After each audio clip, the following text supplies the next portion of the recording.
At 8 p.m. on the moonlit night of Wednesday, February 16, 1921, Captain Major Percival and Captain Spooner led an Essex Regiment patrol, travelling in 4 Crois lorries from Kinsale, with the intention of searching the Clonbuig area of Kilbrittain, as it was the HQ of Kilbrittain Company and Barry's flying column at the time.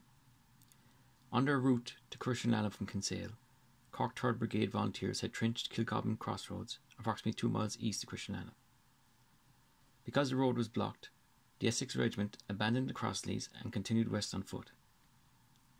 They were ordered to walk on the grass verge and not on the road itself. This reduced the sound their boots would have made had they been walking on the road.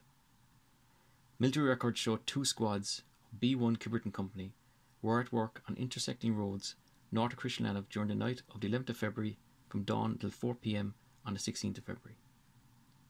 9 Kilbrittain Company volunteers and some volunteers from other companies, having worked on intersecting road trenching nearby for the previous few days, went to Leanbh and had gone inside the fence of the field to rest and lay in wait for an expected enemy road patrol, knowing they were covered by men on sentry duty.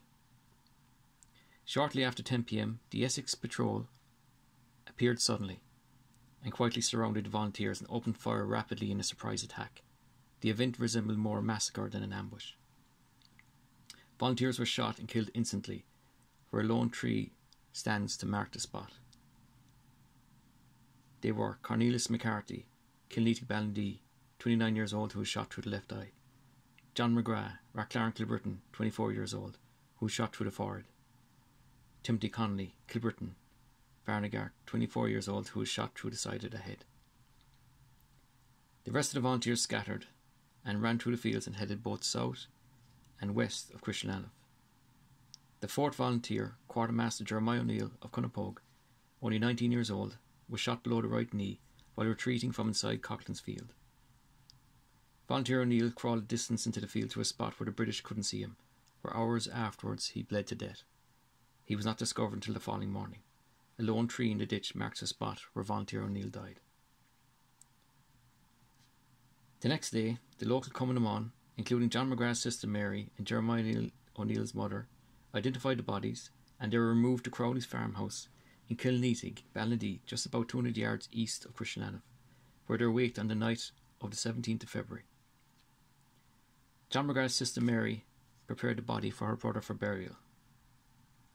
The bodies were then removed from Crowley's in 4 horse-drawn carriages to the old cemetery at Clashavanna, just northeast of Kilbrittain village, and were buried at 3 p.m. on the 18th of February, 1921.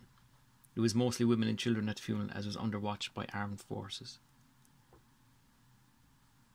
A week later, the menfolk paid their respects to the dead. After the truce and in early 1922, the coffins were reinterred to Kilbrittain churchyard under full military honours. The officer in charge of the funeral was Brigadier General Sean Hales. Their burial place is now known as the Kilbrittain Republican Plot.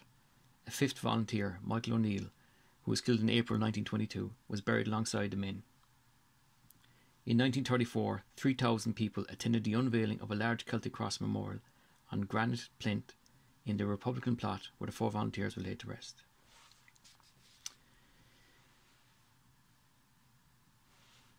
Commemorations for the 4 volunteers have been held at both the Republican Plot and at Leanbh in the years since. The killings occurred during what was known as the 12 Dark Days for the Cork 3rd Brigade.